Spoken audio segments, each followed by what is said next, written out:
Hi, everybody.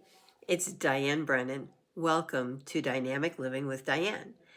And subject that has been coming up a lot lately has been sleep quality.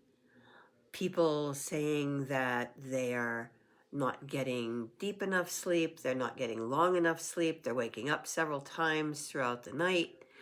And there are some factors that are contributing to this. It used to be just kind of part of aging and going into perimenopause, premenopause, menopause. But now it's just becoming something that's happening even to younger people. And it's because of all of the toxicity in our modern environment. But there are specific things that are really contributing to this lack of sleep. So I'm going to talk about those today, and I'm going to talk about the remedies that can help with this. So the first thing is this sort of started back in the 90s when cell phones came out. Even the original cell phones, but especially when we got into out of the analog phones and into the smartphones and went into 3G. So here's one of your biggest sleep disruptors, okay? Most of us have these in our bedroom, on our nightstand, right beside our bed, and thereby right beside our head, okay? So it's interfering with your brain waves, and you're not able to get down into those delta states that you need to get into in sleep, and into the REM stage of dreaming. So a lot of us are not getting the quality of sleep. Some of us are young enough to have never gotten really good sleep because you may not have had your own cell phone, but you grew up in a house that's had Wi-Fi all your life, which is the other thing, is your Wi-Fi. So the cell phones, it's the 3G, 4G, 5G networks. So that's when it really, really started. And it's also because of the blue light that they emit. Um, it flickers, and that disrupts our, it affects our eyes, your optical nerves, the signals to your brain, and it basically messes everything up. Okay, that's a huge disruptor. So we need to put blue light screens. That's your TV, that's your computer, as well as your phone, tablet, all of those blue light devices, plus LED lights do this too. So eliminating as much blue light as possible, starting about an hour before bedtime. Turn the TV off, get off your computer, put your phone away. Take an hour, if you can, take at least one light in your house and put an incandescent bulb in it. Because incandescent lighting was not as harsh on our eyes as LED lights are. These are really horrible. There's actually a town in England, and I don't remember the name of the town, but I remember there was somebody who petitioned against this town and won the petition. They changed out the light bulbs from LED because it's also disrupting wildlife, our pets, etc. Okay.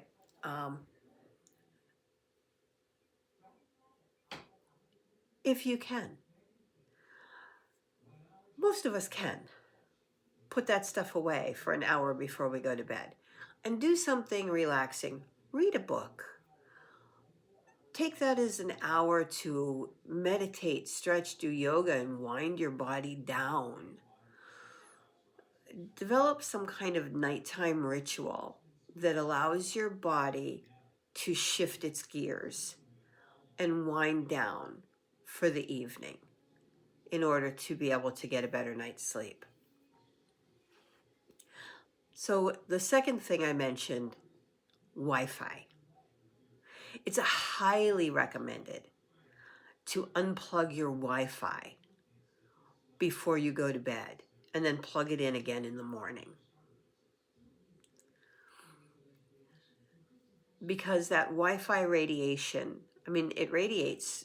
You can pick up your neighbor's Wi-Fi, right? Even if you, unless you live like way out in the country, but like in my neighborhood, I can't reach out to hand my neighbor a cup of sugar, but their Wi-Fi signal's reaching me and mine is reaching them. So try to get your neighbors on board with this too. Talk to them about what having Wi-Fi turned on all night is doing to their sleep. Maybe they'd like to get better sleep too. If you got your neighborhood to do this, your whole neighborhood would sleep better. I personally cannot do that right now and unplug it completely when I go to bed because I live with my mother and she stays up later than I do because she sleeps in later than I do. So she's still watching TV for another hour when I go to bed, and our TV is connected into the Wi-Fi. But last week we had an outage, and it happened right about the time right at the time actually when I was getting ready to go to bed, and suddenly, and she yelled for me because she does nothing technical. She calls herself a happy dinosaur, and I did everything I could to try to get her TV back, and I couldn't. And finally, after like a half an hour of trying everything, and I had unplugged the router and plugged it back in and let it supposedly come back up, thought it was doing that because I was just troubleshooting the TV. The next morning, I got a text from the cable company. They're so Johnny on the spot, my company, with notifying us that like 12 hours later, I got a text letting me know there was an outage. I already knew that because I'd already gone into the app and looked on the site when I woke up, and there still wasn't internet in the morning.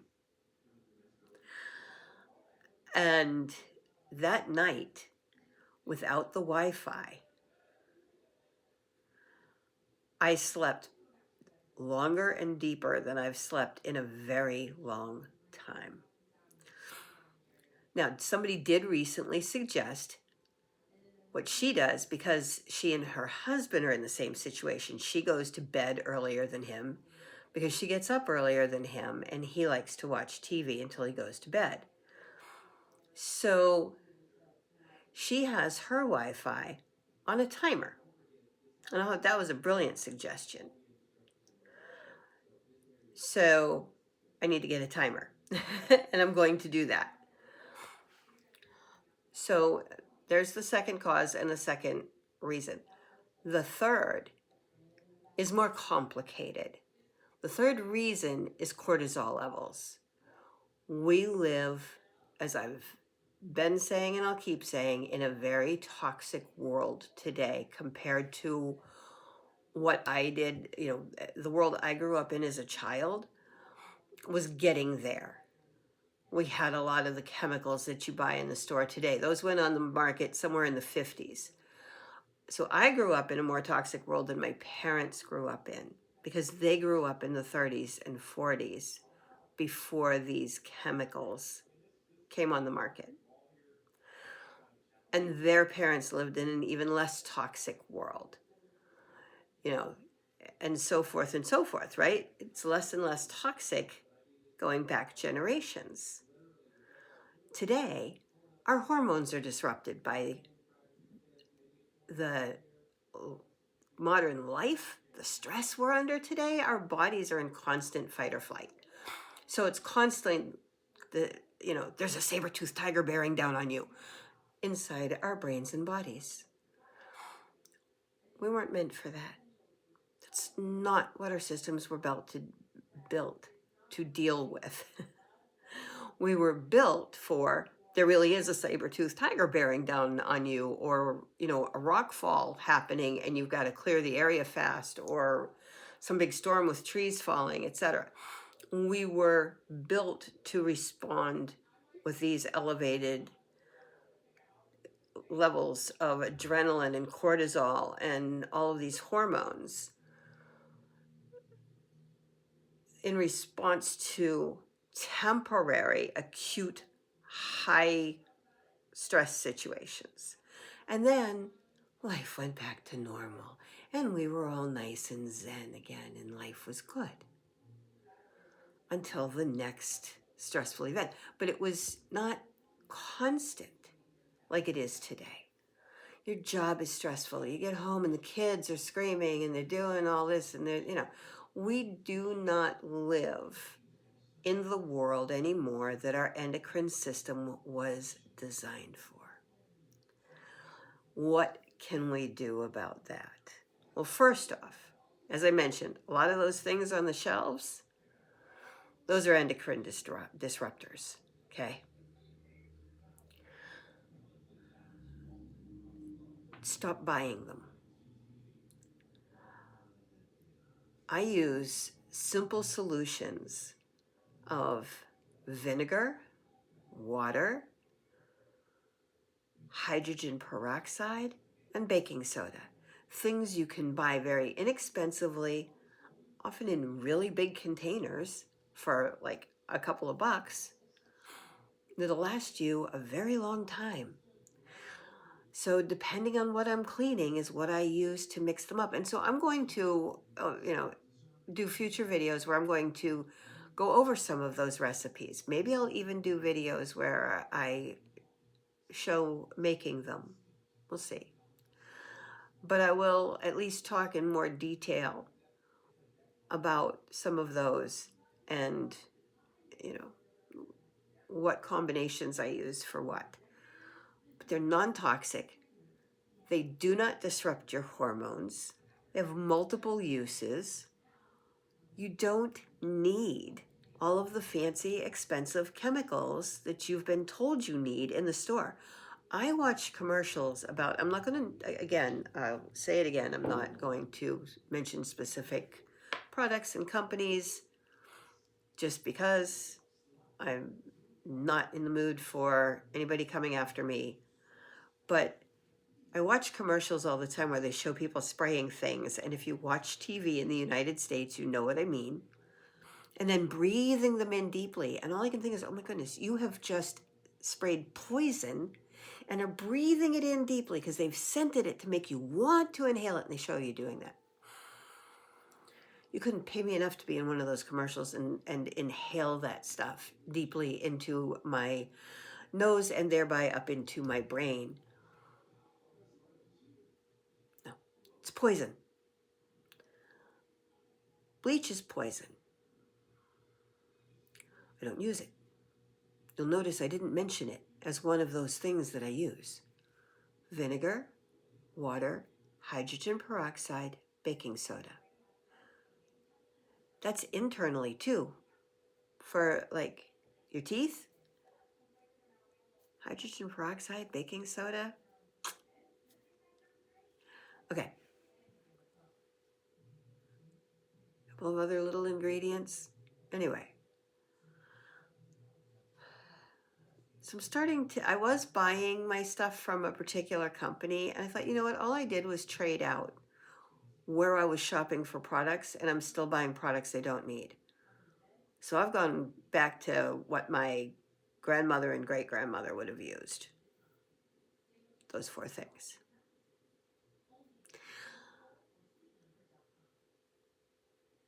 And then, you probably can't get rid of your high-stress job, but you can, during a break at work or right after you get off work, you can do things to wind down. Get out into nature as often as you can.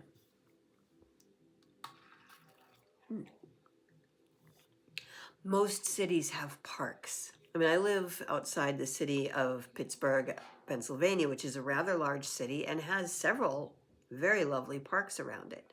Most large cities, I mean, New York City itself, it has Central Park. And I'm sure there's other parks that I just have not heard about as much as Central Park, right? Um, there are places that you can go anywhere you live to get out into nature. Go into your backyard, especially if you have trees. Go sit at the base of a tree. Literally hug a tree. Stand on the roots and hug a tree. It's one of the actually most relaxing things you can possibly do. Yes, I'm a tree hugger.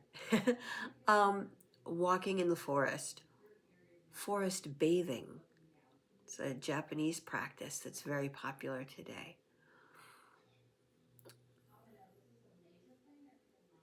Get near a beach, the water, a river, a stream, a bubbling brook, whatever you've got. Maybe you can't do that every day, but just getting outside, get outside in the sun. One of the best resets for your circadian rhythm, because all of this stuff is disrupting our circadian rhythms, is first thing in the morning, as soon as you can after the sun comes up, to go outside and get the sunlight in your eyes. That is what our ancestors absolutely would have done. First thing in the morning, they would have come out of their caves, their tents, their lodges of whatever, and they would have spent the rest of the day outside.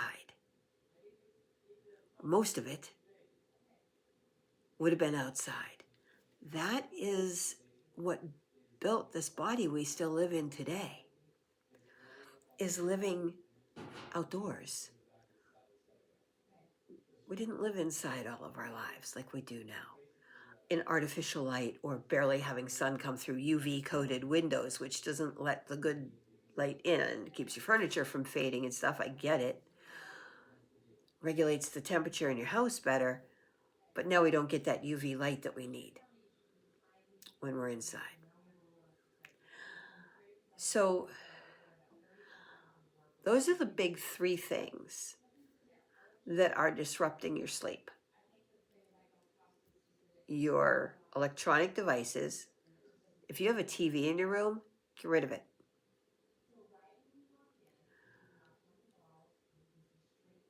Don't use that as a babysitter. Reading in bed with a light on. Stop. Train your body that when you lay down to go to sleep, that's the time. Now, I have had a phobia since I was a small girl of the dark. I have a nightlight in my room. It's actually a Himalayan salt crystal so that it ionizes the air while I sleep. And I just switched out my light bulb from an LED nightlight bulb to a red light bulb. Red light helps us sleep. So if you need a light in your room at night, put in a red, and they make red regular light bulbs too. Use red light in your bedroom. Your overhead light, red. Not a blue light, not LED. Or go to incandescent, one or the other. Red light would be ideal. So it's that blue light from TVs and electronics. It's the Wi-Fi radiation throughout your house. If you can't unplug it when you go to bed, put it on a timer. And just the stress of life. So doing things like getting outdoors, yoga, stretching, meditation before bed and when you wake up, to tap into a slow cycle down into sleep and a slower cycle up out of sleep, and give your body that relaxation that it needs around your sleep. And you're going to find that you will sleep much better.